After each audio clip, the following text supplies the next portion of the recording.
Bueno, de nuevo, buenos días, bienvenidos, bienvenidas acá.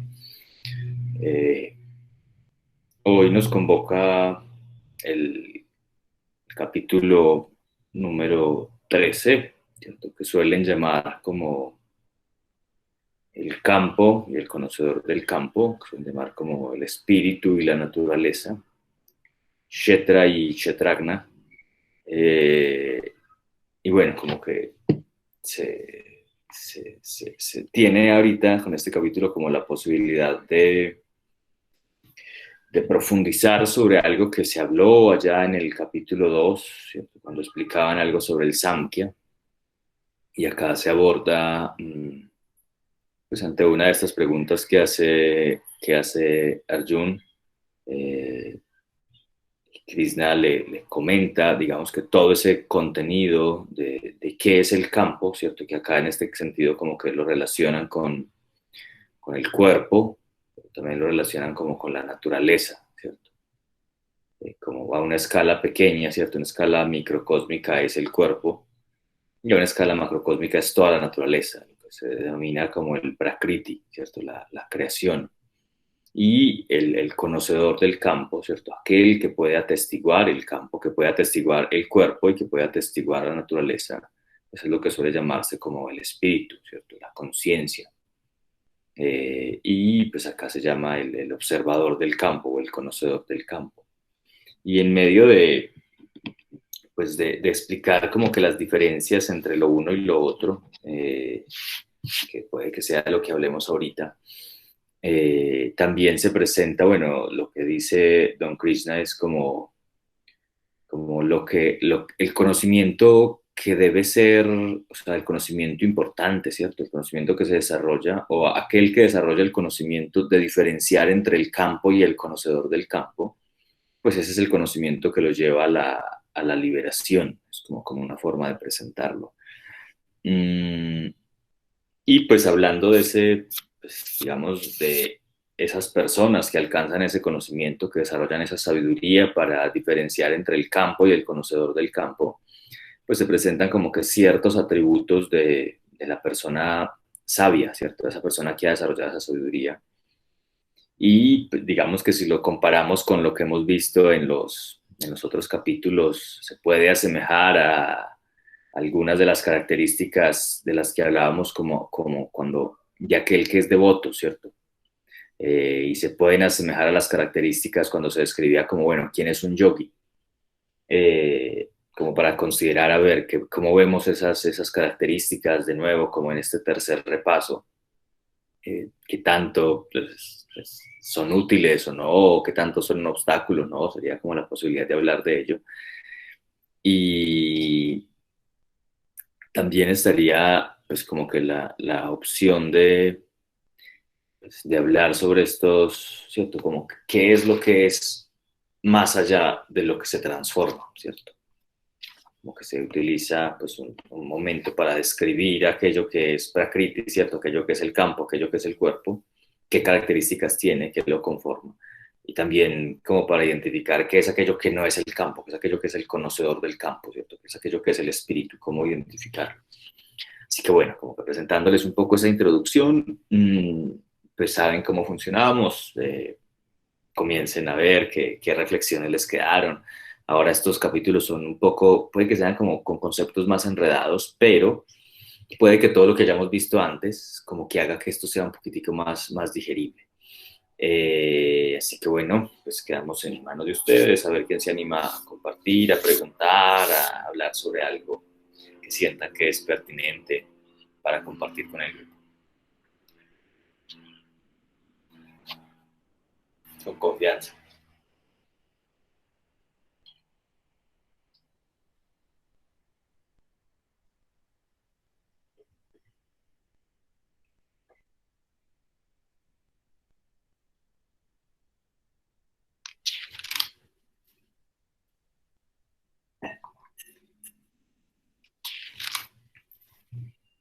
Bueno, muchas gracias. A ver, acá se presenta, algo que se abordará después en los siguientes capítulos que están bastante dedicados a eso, sobre todo el concepto de las gunas. Hablamos un poco de eso, pero acá es verlo, claro, digamos como que las gunas son como uno de los procesos que suceden por la conjunción de ambos, ¿cierto? Menciona como que cuando Purusha y Prakriti se encuentran, suceden las gunas. Eh, pues otra de las grandes características que se mencionan acá es todo, pues, está relacionado en parte con la práctica, no sé si alguien se anima a hablar un poco de la práctica entonces, con lo que hicimos al final, como los sentidos, ¿cierto? Como los elementos, como los atributos de los elementos, como digamos que las funciones vitales son los constituyentes del campo, ¿cierto? Eso más como que los cuatro elementos de la mente. Mm, Así que bueno, es como, como otra opción ahí para que sea una puerta de entrada hacia este tema que tenemos.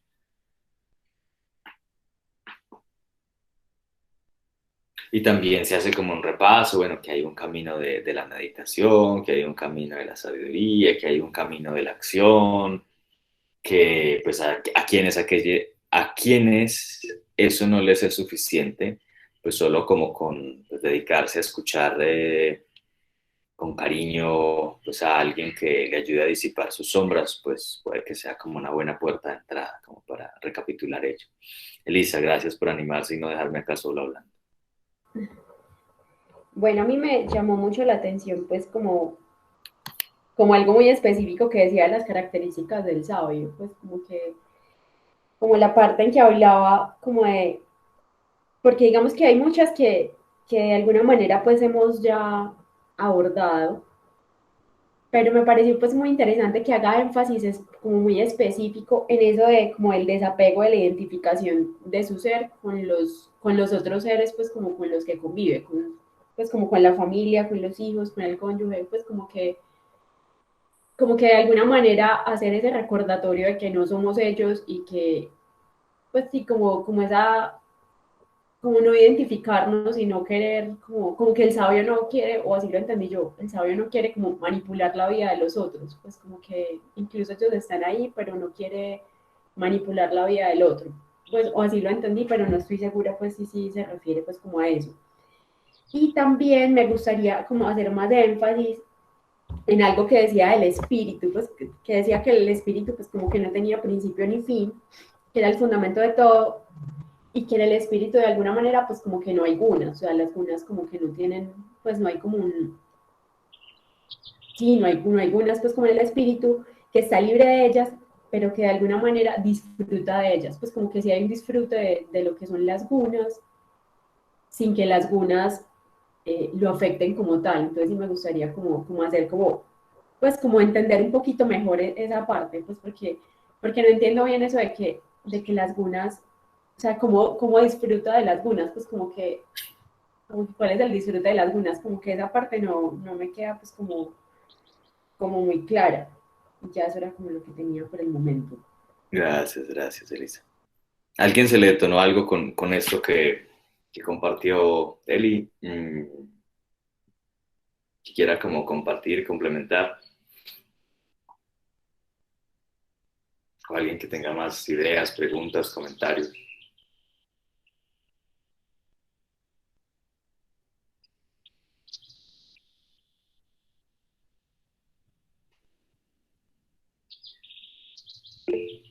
Dale, Mari. Bueno, buenos días. Gracias por la práctica. Hubo una parte en que como que me fui, entonces me empezaste como a mencionar como los sentidos y eso, pero bueno, pues muy, de como esa serenidad de la alternancia en la respiración. Em, bueno, lo que es las gunas, pues que pues efectivamente como esa variabilidad, esa combinación que logramos o que cada uno de nosotros es, pues también como que me recordó el tema de cada uno de nosotros es diferente por esa predominancia de la combinación entre las gunas, una u otra.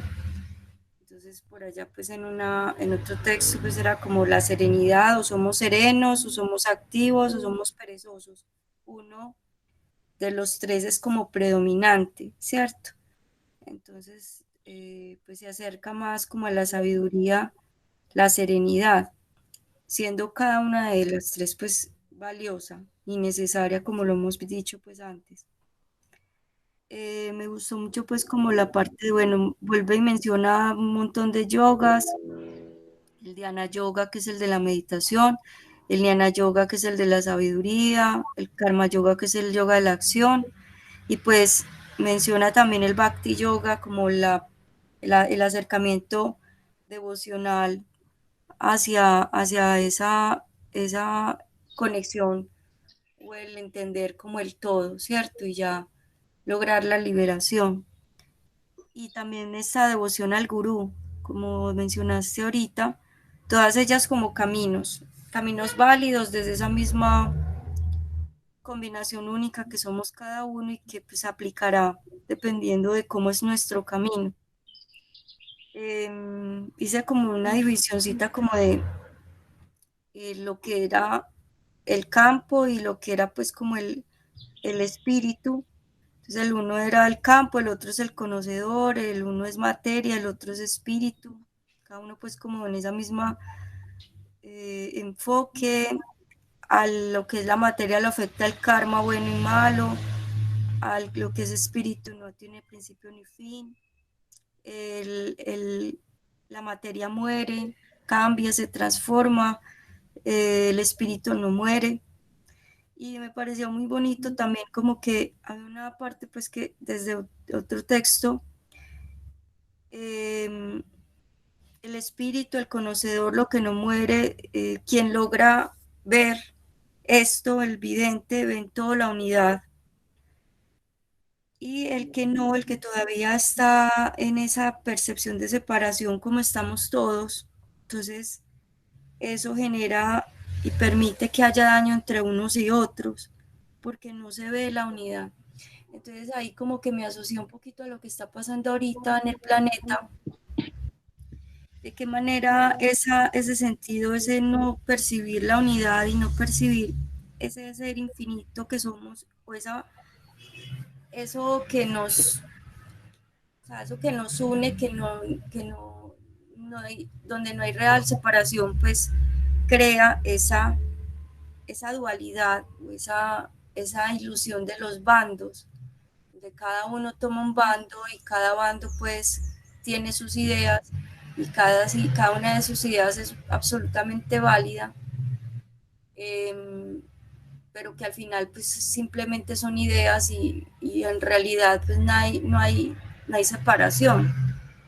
Y pues que mientras esas ideas también estén permeadas por las mismas gunas, hay unas ideas muy densas y otras ideas muy sutiles, más serenas.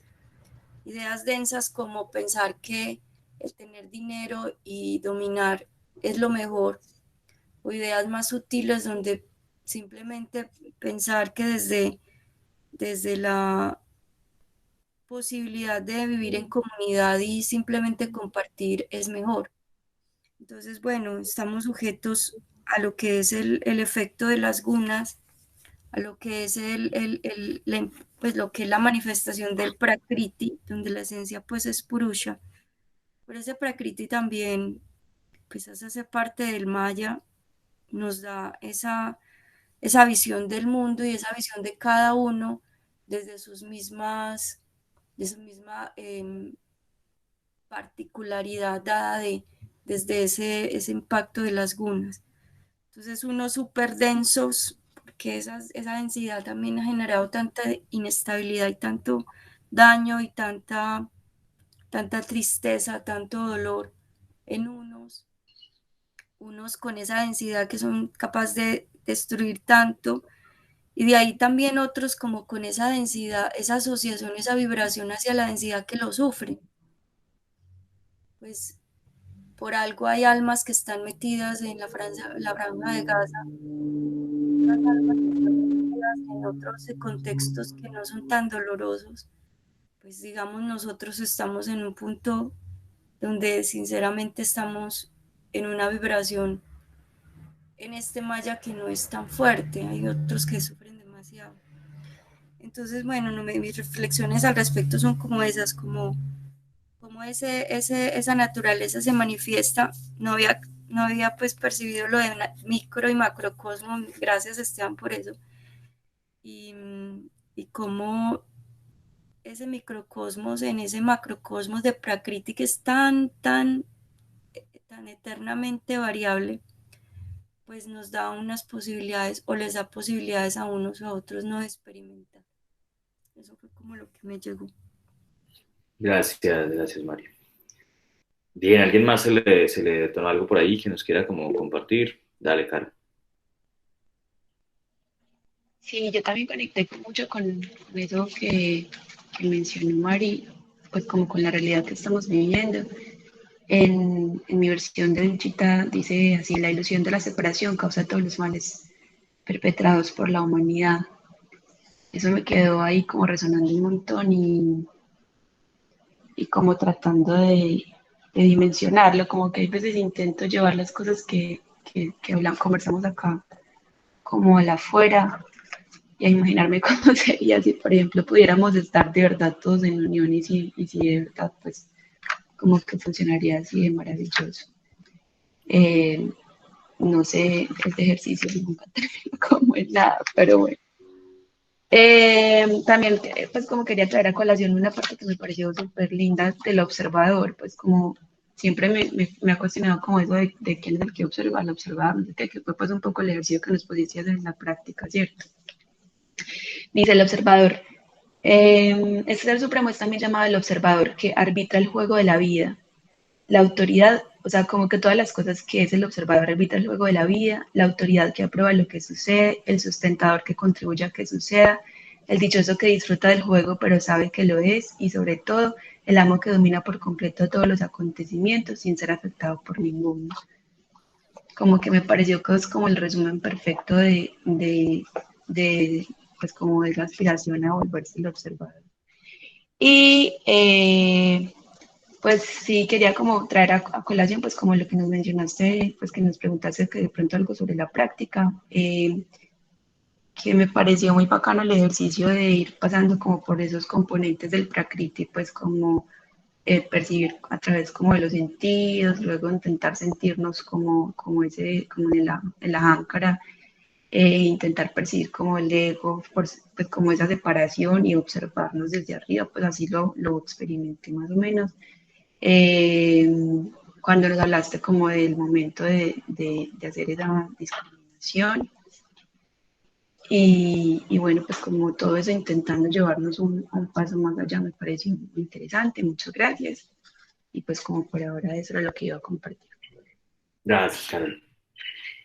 Eh, ¿Alguien más se anima? Hombre? Ustedes saben que esto pues se enriquece en la medida que ustedes hablen, pues yo creo que ya hablo suficiente, ustedes me han escuchado mucho en muchos lados y escribo mucho y todas esas cosas, pues como que pues no tiene mayor chiste dedicarse a escuchar a Esteban tanto tiempo. Dale, María, por favor. Bueno, días, gracias por esa práctica, Esteban. Realmente siempre la siento como el resumen del libro Vivida en el cuerpo, con toda esta parte final de de sentidos y de los, casi que bueno, toda esa parte física de cómo relacionarnos con nuestro cuerpo. Agradezco a las compañeras también que pues relacionar esto con lo que está pasando en este momento, porque realmente vivimos un mundo de separación bastante fuerte y quizás es la lección que nos está como enseñando a estar un poquito como alertas a, a salir de esa dualidad en la que estamos. Pues que estamos de alguna manera porque siempre nos toca, aunque no queramos, aunque la queramos aprender en una lección, de pronto la vida nos enfrenta siempre con estas escoger o escuchar de un sitio o de otro alguna opinión. Eh, pero bueno, aquí lo que nos trae es que pues, voy aquí a una parte que habla pues que de verdad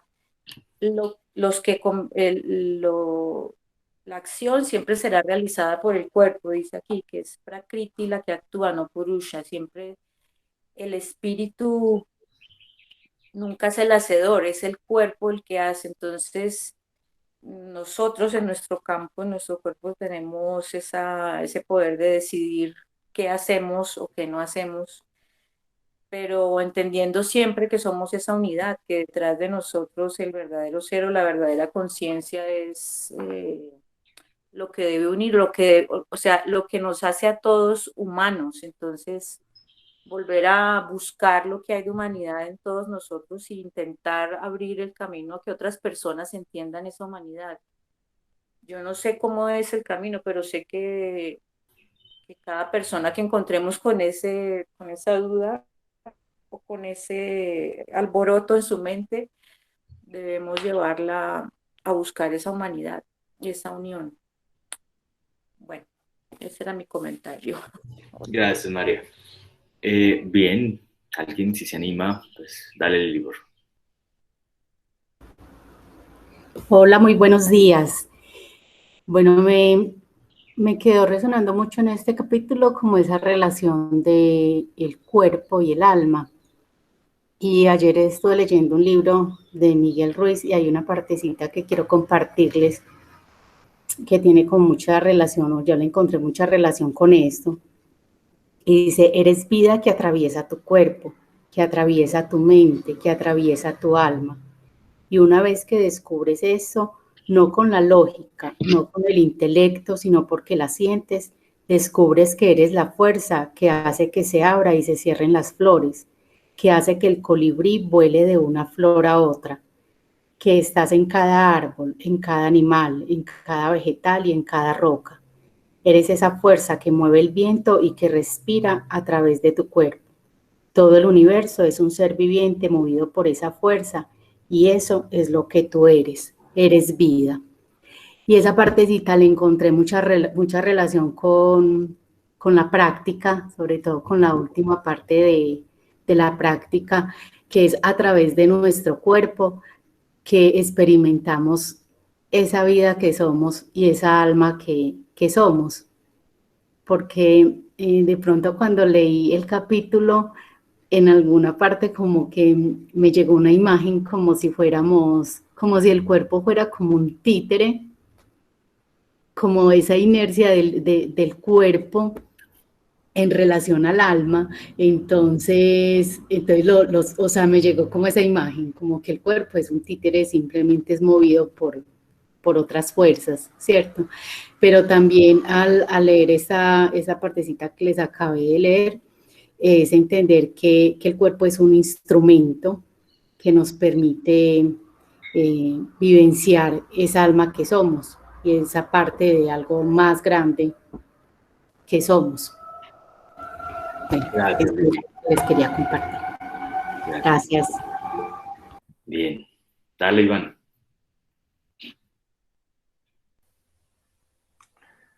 Hola, buenos días. Eh, bueno, este capítulo estuvo muy interesante, muy conectador en mi parecer. Eh, lo que más me conectó fue pues como esto del campo y el conocedor del campo, como que siento que ahí se resume como toda la esencia de la práctica contemplativa, como que hablamos del campo como la naturaleza, como el cuerpo, como todo esto que es impermanente, esto que nace y muere. Y el conocedor del campo es eso que observa, eso que presta atención. Entonces, en la práctica que me gustó mucho, Esteban nos guiaba como en la parte final, como vamos a sentir la respiración, vamos a sentir el cuerpo, vamos a escuchar los sonidos, vamos a prestarle atención a los pensamientos y al final vamos a observar eso que observa, vamos a observar el observador.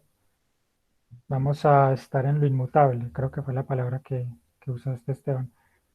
Y entonces es como ese girar la atención hacia sí misma y descansar ahí, y darnos cuenta que ese es el espíritu. Y entonces es como cultivar constantemente eso. Y eso a veces suena como un trabalenguas para la mente, para la razón. Entonces cuando uno le dicen como observa al observador o presta la atención a la atención, sé consciente de la conciencia. Y la cabeza no entiende, el cerebro se enreda.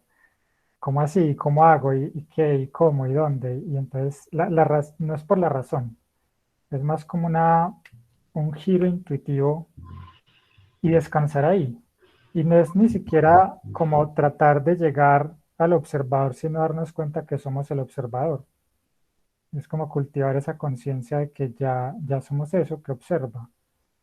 Eh, y todas las tradiciones como que contemplativas como que tienen diferentes formas de guiarnos a cultivar eso. Hay una que me conecta mucho que es en el budismo, en el Dzogchen, es una tradición budista. Ellos de inmediato empiezan desde ahí. O sea, hay muchas tradiciones que te dicen como, bueno, siéntate, presta la atención a la respiración, eso va a fortalecer como ese músculo de la atención y luego eventualmente vas a prestarle atención a la atención misma o vas a observar el observador. Pero en el Dzogchen dice como no, de una vez empieza a prestarle atención al observador. Y en el Advaita Vedanta también le dicen como sea consciente de la sensación del yo soy. Y esa es su meditación. Quédese ahí, observando esa sensación del yo soy. Entonces, bueno, ahí en el capítulo habían frases que trataban como de describir eso que es indescriptible. Decían como que es incomprensible por su sutileza, decía como la traducción que tengo. Y es como eso, como cultivar esa capacidad de estar ahí, llevar la atención a la atención, observar al observador y darnos cuenta que no tiene forma, no tiene color, no tiene tamaño, no tiene sexo, no tiene edad. Y es algo que escapa como a la limitación de los conceptos, ¿sí? Y descansar ahí, como en ese estado de simplemente observar. Entonces, no sé, me pareció muy bonito cómo lo expresaban y cómo siento que apunta es a eso, como a la esencia de la práctica contemplativa. Y bueno, eso fue como lo que me... Gracias, gracias, Iván. ¿Quién más? ¿Quién más se anima a compartir algo ahí de pronto?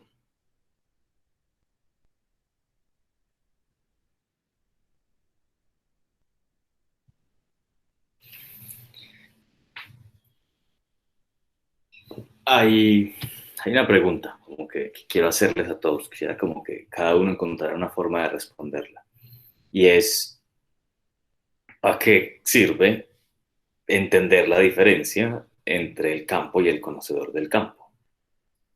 ¿Cierto? Ahorita ustedes pusieron el tema en la conversación y es, ¿sí? ¿No? Como que de la ignorancia, ¿cierto? De la identificación, del no saber diferenciar entre el campo y el conocedor del campo, es que surgen pues, muchos problemas. Como que me preguntaba, bueno, ¿y para qué carajos sirve conocer esa diferencia, identificar esa diferencia, poder tener claridad sobre el campo y el conocedor del campo? Pues en este mundo, o sea, como que eso resolvería algún problema en este mundo, en una situación actual, yo qué sé, de tanta miseria, de tanta desigualdad, de tanta apatía, de tanta... ¿Qué resolvería eso? ¿Qué podría resolver eso? ¿Cuál sería el sentido de estas prácticas, sí, digamos que de interiorización, de esas prácticas contemplativas, de autoconocimiento y todo este rollo? Pues, ¿cuál es su potencial? O sea, de verdad, si pueden solucionar unos problemas como los que estamos afrontando hoy en día. Se las dejo ahí, ¿listo? Para que al final cada uno diga algo sobre eso. Y, y bueno, para abordar un poco ahí como que los temas o las preguntas que habían, eh, hay algo, pues como para explicarles un poco en función de lo que hicimos con la meditación, ¿cierto? Es el aprender a hacernos más sutiles y de una vez era como repasar lo que íbamos a hablar hoy. Hay algo que seguro me tragué o seguro pues ya no era el momento de hacerlo. Como que la forma como se suele entender esto es como que el campo, ¿cierto? Prakriti y el cuerpo mismo tiene como 24 atributos, ¿cierto? 24 características. Mm, que digamos que son dos pares de 10, ¿cierto? un par de 10 son los 5 elementos y las 5 características de los elementos, no sé cuál sea la forma más puntual de presentarlo. Y son, ¿cierto? Como que lo sólido y la tierra, lo líquido y el agua, lo ígneo y el fuego, ¿cuál sería la palabra para eso? Lo gaseoso sería la palabra. Lo gaseoso y el aire y lo etérico, pues y el akasha, ¿cierto? El éter. Entonces sería como el primer par de 10. El segundo par de 10 son lo que llaman acá en esa tradición como los karma indriyas y los ñaña indriyas, que pues son como que los órganos de la acción que serían como que la excreción, ¿cierto? La reproducción, la locomoción, la facultad de asir y la facultad de hablar. Y ellos se complementan con los órganos de los sentidos, que son la facultad de escuchar, la facultad de tocar, la facultad de ver, la facultad de saborear y la facultad de oler, ¿cierto? Y ellos se entrelazan entre ellos, ¿cierto? O sea, esa tradición lo que propuso fue como que esos 20 cosos se conjugan. Entonces, pues cada elemento está asociado con una característica y está asociado con un sentido de la acción y está asociado con un sentido del conocimiento. Y eso como que genera un gran entramado, ¿cierto? Entonces, como que todo aquello que es, una forma de verlo es como que todo aquello que es perteneciente a esa naturaleza, bien sea muy densa o muy sutil de los elementos, o sea, bien densa puede ser como, digamos, los fluidos corporales, y bien sutil podría ser como, ¿cierto? La facultad de escuchar los sonidos, ¿cierto? Todo eso no es el ser. Entonces eso como que ya, claro, comienza ahí a particionar un poco como las cosas, claro. ¿Qué es eso que es inmutable? Los elementos simplemente son, sí, como que manifestaciones de los atributos, ¿cierto? Manifestaciones de las gunas, de los procesos de constante transformación. Pero todo aquello que se transforma no es el ser, ¿cierto? Porque el ser es aquello que es inmutable. Y bueno, aparte de estos 20, digamos, componentes, de esos dos pares de 10, pues están los cuatro, digamos que las cuatro características, los cuatro componentes de la mente, que son como el manas, ¿cierto? El buddhi, el chitta y el ahamkara. Y, y qué es lo que usualmente, claro, también solemos entender con el ser. Entonces, como que a veces al ser le damos el sentido de que somos el cuerpo, ¿cierto? Que somos los sentidos o que somos las funciones vitales, que era lo otro, ¿cierto? Las funciones vitales, las 5 funciones vitales de la respiración, la digestión, la circulación, la expresión y la eliminación, pues también son otra parte de esas manifestaciones de los elementos. Cada una también se correlaciona con uno de esos y hacen parte pues, de lo que se suele llamar como los vayus, ¿cierto? Los pranas.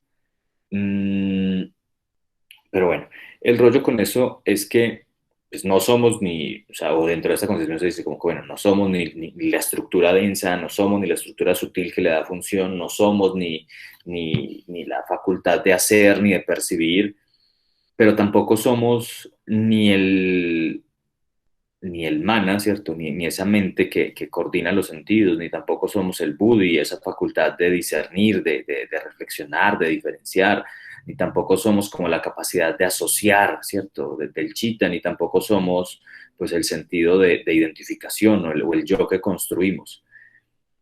Pero para poder como que darnos cuenta de qué es lo que somos, como pues lo hemos dicho en algunos momentos, pues tenemos que darnos cuenta de qué es lo que no somos. Y por eso como que ese ejercicio de ir sutilizando, ¿cierto? De ir aprendiendo a percibir y a sutilizar, percibir y sutilizar. Eh, y eso pues es como una forma de considerarlo.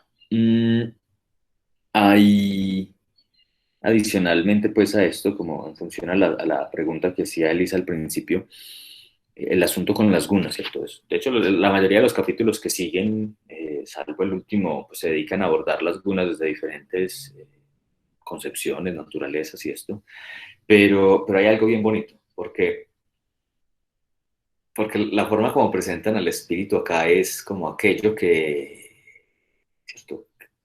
Que no alcanzan las palabras para describirlo, ¿cierto? Aquello que es, pues, que se experimenta a través de los sentidos, pero que trasciende los sentidos, creo que es como lo dicen, que no puede existir y que tampoco, que no es existente y tampoco es inexistente, ¿cierto? Como que el lenguaje lo único que ofrece son como metáforas y o paradojas que permiten como que albergar o describir aquello indescriptible.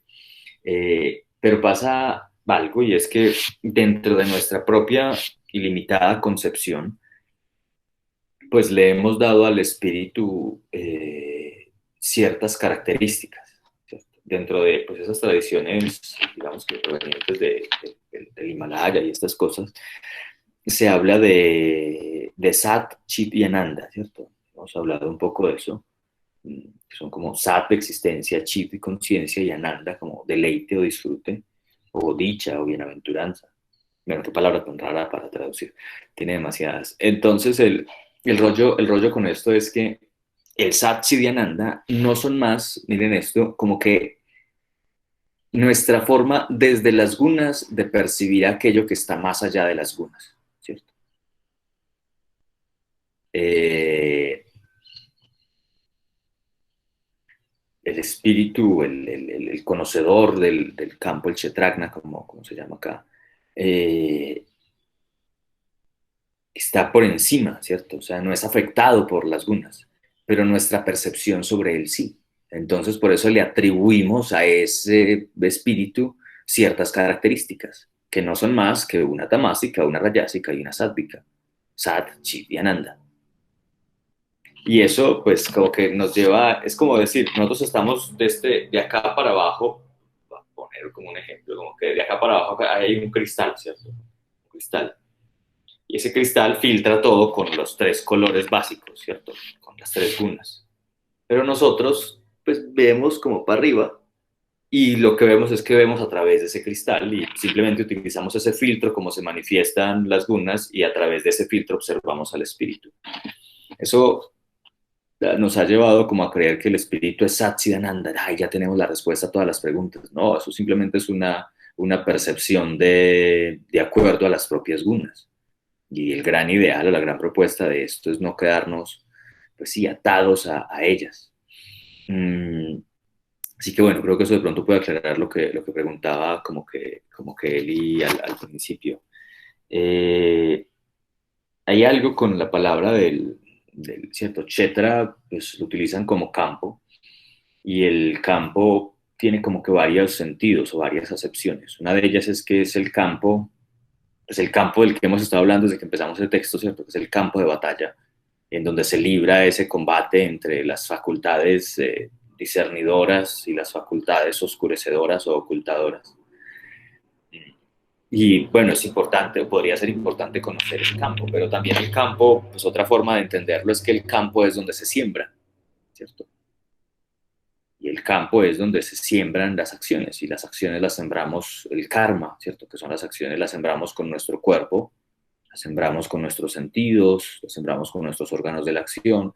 Entonces, como que, ¿qué son las cosas que estamos cosechando en el campo? Entonces, como que entender el sentido del campo, del Kshetra, es entender el sentido de, bueno, cuál es la batalla que se está librando, uno, y dos, qué es lo que se está sembrando en ese campo. Es como la invitación. Y el Kshetrajna, pues como para jugar con las palabras, Kshetrajna es lo mismo que campo Kshetra más Agna, y Agna pues es el nombre del sexto chakra que llaman, y lo traducen como, sí, como torre de control, ¿cierto? Como el punto desde donde se ve y se coordina todo en lo alto. Y eso es el Agna, y eso es el Kshetrajna, ¿cierto? El punto de donde se ve todo en lo alto del Kshetra, del campo. Y desde ese punto donde se ve todo en lo alto, pues se puede, pues digamos que diferenciar, se puede dilucidar todo lo que pasa allí. Es como para tener ahí presente, ya que esas palabras están bastante usadas.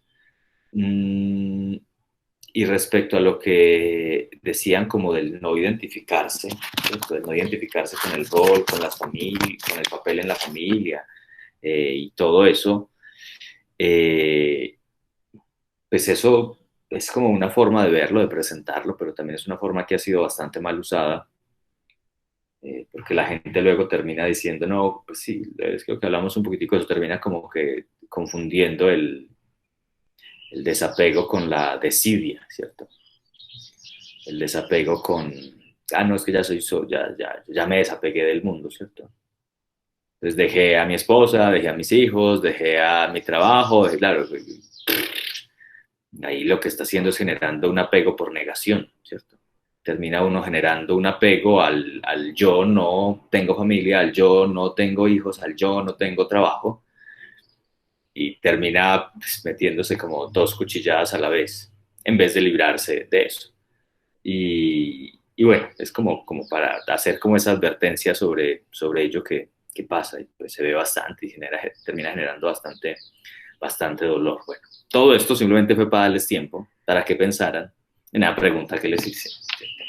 ¿Cómo es que conocer el Kshetra y el Kshetragna, ¿cierto? Cómo conocer, cómo diferenciar entre el campo y el conocedor del campo puede de verdad solucionar algo o ser una idea de solución de algo, pues en una situación, pues digamos que no como la actual, pero en una situación como pues, la que vivimos usualmente? O sea, ¿eso para qué carajos nos sirve? Es como la gran pregunta. ¿Eso qué verdadero problema soluciona si la gente sigue teniendo hambre, si la gente sigue estando sin trabajo, si la gente sigue estando pues debatiéndose y matándose entre sí? Así que ahora les escucho. Si alguien quiere decir algo más, por favor.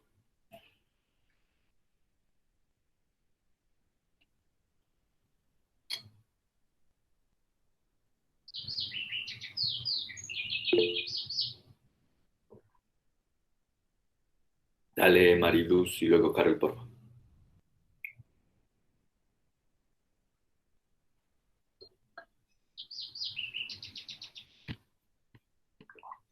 No te oímos, Mari. Está el micrófono abierto, pero no te oímos. Hola, ¿me oye? Sí. Sí, el micrófono, ese audífono no sirve. Bueno, lo que se me ocurre es saber que eso es diferente, es simplemente como o sea, realmente como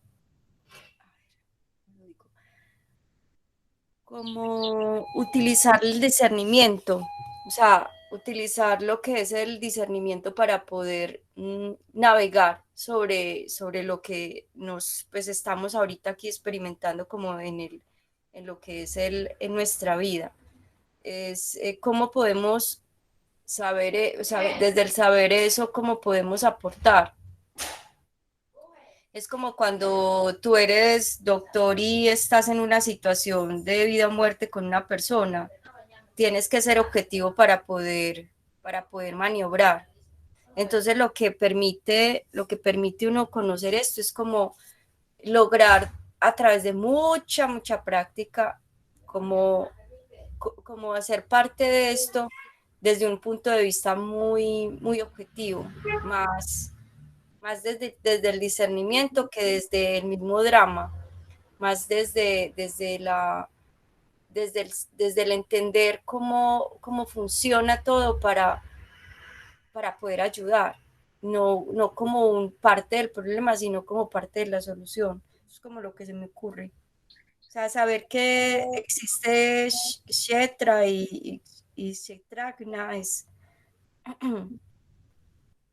saber que hay o sea, cómo funciona todo nuestro esquema, todo nuestro cuerpo, cómo funciona nuestra mente, cómo funciona todo, de alguna manera nos da cierta posibilidad de maniobrar diferente en la vida. Eso es como lo que se me ocurrió. Gracias, Mari. Carol.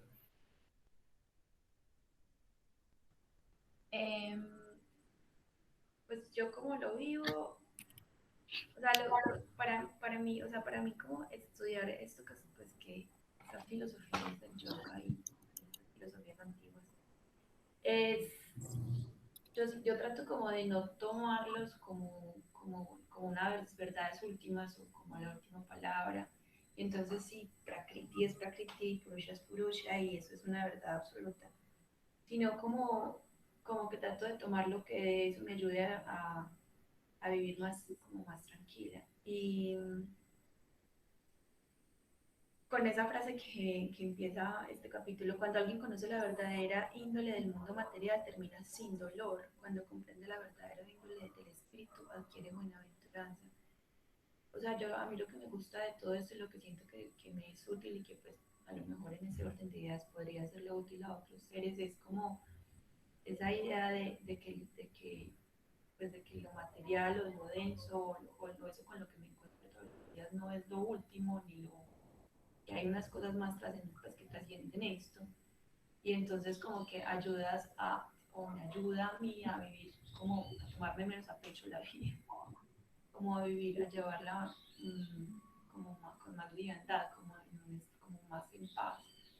Entonces como que cuando se me está olvidando o cuando estoy entrando en esos estados de sufrimiento y angustia, pues como que vuelvo a esa idea de que esto solo es un juego, que me parece una idea muy interesante, y eso me ayuda como a llevarle como el tema más tranquila, y siento que, o sea, que ese es el aporte máximo que he logrado que me haga hasta este momento y que ya es un montón.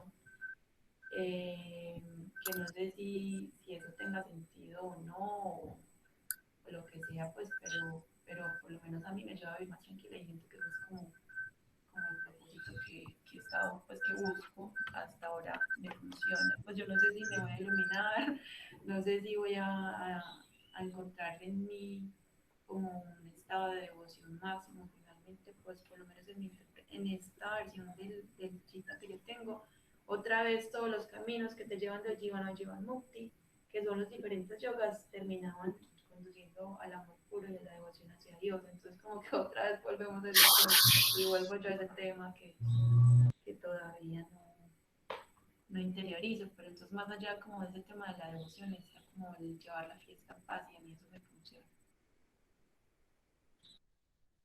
Gracias, Carol. ¿Qué más? ¿Qué más se les ocurre? ¿Cómo más es útil esto para algo? Marta, por favor. Buenos días a todos. Ay, Esteban, a mí este capítulo me dejó muy triste. Y tú con esa pregunta más. Porque no sé si, bueno, cada uno vamos como viviendo como un determinado momento a la par con que vamos leyendo estos textos y se supone que van ocurriendo como por algo. Entonces uno, pues estoy como compartiendo lo que decían ahorita las compañeras, Mari, Caro también y María, pues que uno como que trata de poner esas reflexiones como en la vida práctica. Y yo recordé como algo que cuando uno está estudiando, pues como esta cosa de filosofía Vedanta, habla de como esas 4 metas que está buscando el ser humano y como la primera de ellas pues es esa de harta, de estar bien en el mundo. Entonces a veces pienso que digamos que para los que tenemos bien esa primera meta, pues es muy fácil tratar de entender todas esas otras cosas, como dice Caro, pues estar más tranquilo y vivir más tranquilo, pero el asunto es cómo yo lo entiendo, sabiendo que mi primera meta está cumplida, pero cómo es de difícil que alguien que no tiene esa primera meta, que está en un estado de sufrimiento porque no tiene esas necesidades básicas cubiertas, cómo le puedo hablar de esos que sigue, o sea, de que puede buscar su dharma, de que puede, o sea, me parece que es demasiado complejo, entonces como que ahí yo me lleno de demasiada frustración, porque pienso de que sí, yo lo estoy entendiendo y rico que lo entienda y que lo pudiera compartir, pero que si esas personas no tienen esa primera meta de sus cosas básicas, de un trabajo, de la posibilidad del alimento, de la posibilidad de una vivienda, o sea, ¿cómo querés hablarle de otras cosas y decirle de que la mente, de que esto es una ilusión, de que aprenda a diferenciar el campo y el conocedor del campo? O sea, me parece supremamente frustrante. O sea, finalmente tal vez lo podamos hacer como en ese mismo orden de ideas de esas 4 metas, pues quienes tengamos esa primera etapa podemos buscar la segunda y poder buscar como esa liberación. Pero me parece que cuando uno lo quiere llevar como a la vida práctica, de que esto sea sanador para otros, con esa primera etapa, pues lejos del alcance como de uno poder resolver eso, porque si uno lo resuelve un día, pero no lo resuelve dos, entonces a mí me parece a veces eso muy frustrante. Y cuando leía el capítulo, pues como las características del sabio, entonces yo decía, pucha, entonces cada vez como que en vez de estar más cerquita estamos más lejos, porque entonces dice que tiene que tener humildad, carencia de presunción, no violencia, rectitud, servicio al maestro, pureza, constancia, autocontrol. Entonces tú hay días que tienes una, hay días que si estás muy de buenas tienes dos, al otro día vuelves y te devuelves. Entonces de verdad, Esteban, a mí esto, pues por eso estaba como tan callada, porque es que siento a veces como una frustración que yo misma me pregunto, bueno, yo estoy leyendo esto, yo lo estoy entendiendo, pero en la vida práctica, ¿para qué carajos me puede servir ayudar a otros si en realidad lo básico no lo puedo resolver? O sea, tengo la teoría y tengo la práctica en mi vida porque yo tengo el privilegio de tener unas cosas resueltas, aunque tenga otros problemas para resolver. Entonces me parece como que a veces eso a mí personalmente me llena de frustración. Gracias, Marta, por compartir. Qué bueno, Lili, porfa. Bueno, yo creo que en el versículo 30 nos hacen una invitación que es, bueno, que aunque parezca que estamos separados, somos parte de un ser único. Entonces es como esa invitación primero con nosotros mismos, no vernos como seres separados, sino que somos parte de esa unidad y es desidentificarnos con lo que no somos, ir cada vez en ese camino, identificarnos más con lo que realmente somos y ver los otros también desde allí, que es una tarea pues que es de día a día, de conciencia, de constancia y entender que esa diferencia que vemos en el otro es simplemente son formas de expresión diferentes y que todos llevamos un camino diferente, todos caminamos a nuestro ritmo. Entonces, esas cosas que vemos en el otro que sentimos que de pronto no podemos ayudar, es simplemente como seguir nuestro camino con conciencia y entender que el otro está caminando a su camino y haciendo sus propias elecciones también, sea de una forma consciente o de una forma más sutil, esas elecciones que se hacen. Bueno, es eso. Gracias. Gracias. Iván. Bueno, sobre esa pregunta, a ver, como que lo veo desde dos formas. Como la primera es que como que la práctica espiritual, la enseñanza espiritual nos transforma a nosotros mismos como individuos. Nos cambian las emociones, nos cambian los pensamientos, nos cambian nuestras relaciones, nuestra forma de ver el mundo, de sentirlo. Y digámoslo así, que nos volvemos más luminosos. Y la persona que se cultiva a sí misma se vuelve más luminosa. Y un sabio, un maestro, es una luz en el mundo. Es como un faro que guía a otros barcos que están perdidos en el océano y el faro es esa luz que le dices por aquí. Entonces la persona que se cultiva y la persona que alcanza una maestría, hablando de un maestro iluminado, por ejemplo, es una luz en el mundo y ayuda a los otros. Dicho eso, la sociedad es mucho más compleja y hay problemas sistémicos que no se pueden resolver desde el individuo. Hay problemas que no se van a resolver solo con que yo cambie, yo medite, yo esté en paz y yo sea luz, porque son problemas sistémicos y se resuelven a otro nivel. Las mujeres que ganaron el voto, que salieron a marchar y a pelear hace unos tantos años y ganaron el derecho al voto, probablemente no tenían la más mínima idea de la diferencia entre el campo y el conocedor del campo. Probablemente no meditaban, probablemente no hacían ninguna de estas prácticas. Probablemente estaban llenas de indignación y ganaron el voto. Un budista tibetano, por allá hace décadas, cuando los chinos invadieron el Tíbet y y metían a los budistas a las prisiones, se cuenta que estos budistas se ponían a hacer meditación meta y le enviaban compasión a estos chinos que los tenían capturados y ellos estaban en paz en su prisión, en su estado súper meditativo. Pero eso no cambiaba la situación. Seguían en la cárcel, China seguía invadiendo el Tíbet, seguían habiendo abusos. Entonces, la enseñanza y la práctica espiritual nos cambia como individuos, nos puede ayudar a cambiar nuestras relaciones, puede ayudarnos a inspirar a otros, pero al mismo tiempo hay problemas que requieren es soluciones sistémicas. O sea, tenemos que seguir haciendo política, tenemos que seguir sabiendo cómo distribuir los recursos, las personas tienen que tener sus necesidades básicas. Hay algo llamado la pirámide de Maslow, que ahorita mencionaba como primero necesidades básicas y ya la última punta de la pirámide es la autorrealización. Entonces pienso que no es como, o sea, es ambas cosas, como que la enseñanza realmente sí nos cambia, la enseñanza nos ilumina a cada uno. En un mundo ideal, si todos llegáramos a la enseñanza y todos practicáramos, todos cambiaríamos juntos el mundo, pero hay problemas que requieren una solución más allá del individuo que tiene una muy buena práctica espiritual, me parece. También la enseñanza apunta a que todos somos uno, como mencionaban ahorita, y eso es una de las cosas que empezamos a sentir, como wow, realmente todos somos uno más allá de nuestros disfraces. Nos quitamos el disfraz de policía y de estudiante en una marcha y ¿quiénes somos? Somos lo mismo. Pero entonces es como tener las dos perspectivas, como que sí, la enseñanza ayuda, la enseñanza está cambiando el mundo, pero al mismo tiempo se tiene que seguir haciendo política, se tiene que seguir haciendo distribución de recursos, se tienen que seguir cambiando leyes, se tiene que seguir organizando la sociedad porque no solo soy un yo, sino soy un nosotros. La práctica es un yo que nos va conectando con el nosotros, pero creo que son las dos cosas a la vez. No sé si me hago entender, no sé si estoy equivocado, estoy abierto a estar equivocado, pero bueno, eso es como lo que me surge. Gracias, Iván. Bien, ¿quién más? ¿Quién más se anima a cerrar este encuentro con Sandra?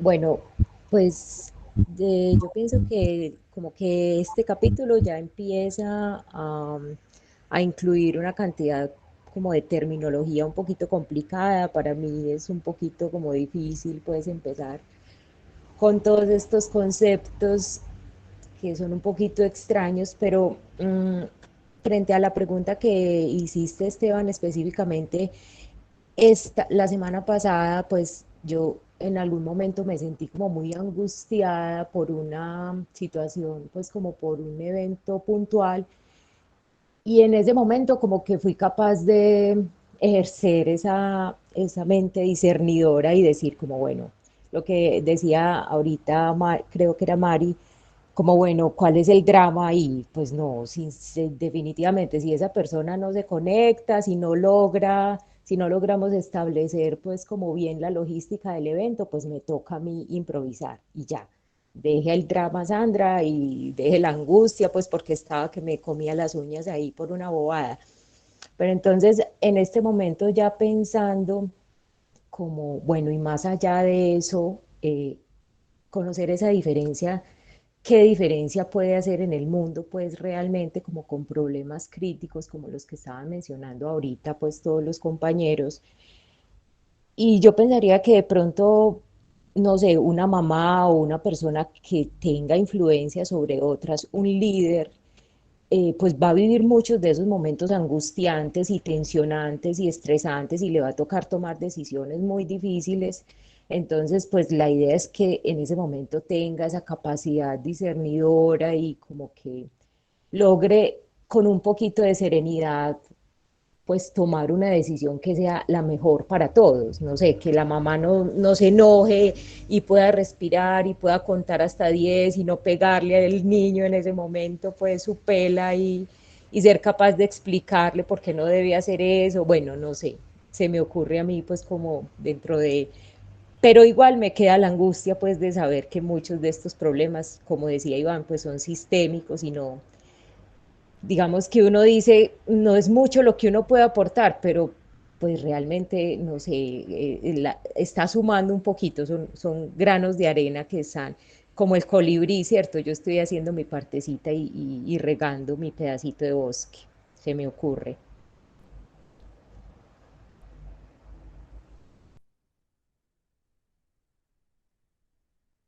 Sí, yo hablando solo. Gracias, Sandra, por compartir. Cris Córdoba, que se animó a levantar la mano para ver qué nos comentas ahorita. Bueno, yo pienso que hay una partecita que no hemos tocado y es que no se nos puede olvidar que es que estamos trabajando para toda la humanidad y para muchas vidas. O sea, lo que está pasando ahora no es para que nosotros lo veamos solucionado en este cuerpo, en este momento planetario. Esto es para ir evolucionando como humanidad. Entonces, todo lo que hagamos ahora, el alma lo verá más adelante, así como cortico. Gracias, Cris. Bien, muchas cosas que quedan ahí como en el tintero, seguramente. Pero pues, ustedes saben cómo soy yo soy más amante de no dar respuestas, hombres, sino de invitarlos a que nos reflexionemos entre todos. Hay una historia que les... Pero no, antes de contarles la historia, me gasto un par de minutos, me disculpan.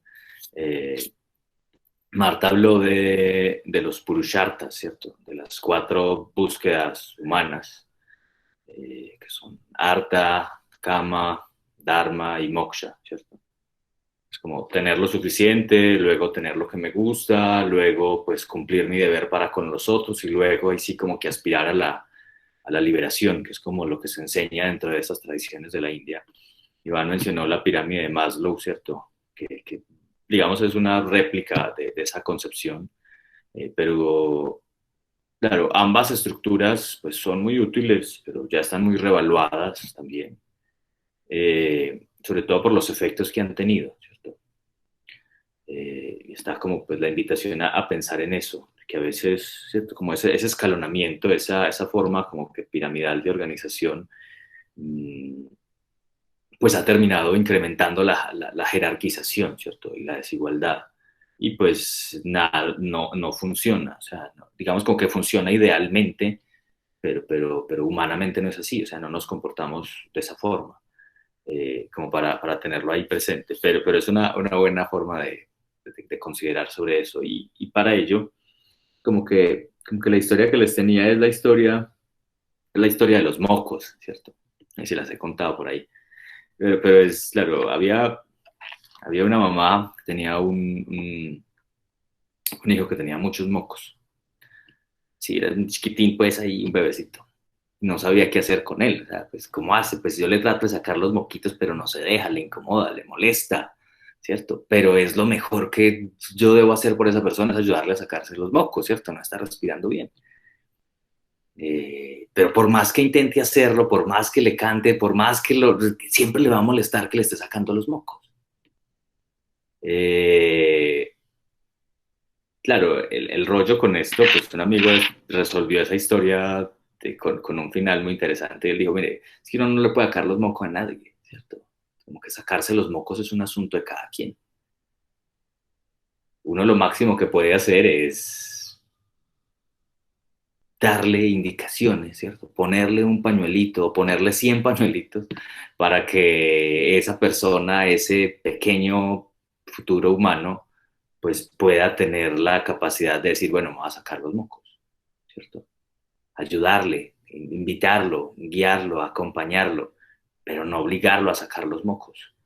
Y eso pasa como que con todas estas porquerías internas, ¿cierto? Que para el caso son los mocos, pero todos tenemos un poco de tristeza, un poco de rabia, un poco de indignación, claro, y son cosas que tenemos ahí y hacen parte como de la acumulación pues, de elementos que tenemos por el convivir con los otros. Pero pues hay ciertas cosas que nadie puede sacar por los demás, ¿cierto? Y por más que veamos que una persona tiene ciertas cosas, pues no podemos hacer, y a veces, de pronto Sandra lo decía, como que nos frustramos, pero también tenemos como que entender ese otro rol, y con base a lo que mencionaba Cris, hay como hay como una escala, eso hablábamos en el ayuno, creo, hay una escala como de la evolución de la conciencia, donde uno como que puede integrar el lado de lo que llamamos como que lo consciente, la vigilia, ¿cierto? Como que el subconsciente y el inconsciente de la ensoñación y del sueño sin sueños, si lo puede integrar, y ahí evoluciona la conciencia a integrar todo eso, y eso lo llaman como que supraconciencia, como que esa capacidad de percibir esos planos diferentes. pero también hay otra forma de evolución, hay otra forma de evolución de la conciencia en otro plano, y es cuando uno evoluciona del sí mismo, ¿cierto? Primero como que evoluciona del múltiples yo al un solo yo, ¿cierto? Que a veces estamos como que totalmente fragmentados, entonces como que evoluciona del múltiples yo al yo. Luego del yo evoluciona al nosotros, ¿cierto? Y comienza a ver a algunos como similares, a mi familia, a mi tribu, a mi país, ¿cierto? Como igual, pero aparte de eso hay que dar un paso más y es ya no ser ni yo, ni nosotros, sino ser todos nosotros, ¿cierto? Y ahí es dejar de ver esa separación, esa división que hay entre aquel por tener una bandera distinta a la mía, entre aquel por ser de un color de piel diferente al mío, entre aquel por pensar diferente, así está intentando matarme el mío. Hay que vernos, o sea, como que expandir ese umbral. Entonces, como que ese proceso, como que sí, de expansión de la conciencia tiene como dos ejes, ¿cierto? Como que un eje interno, ¿cierto? Como que de la piel para adentro, por decirlo así, y otro eje como de la piel para afuera.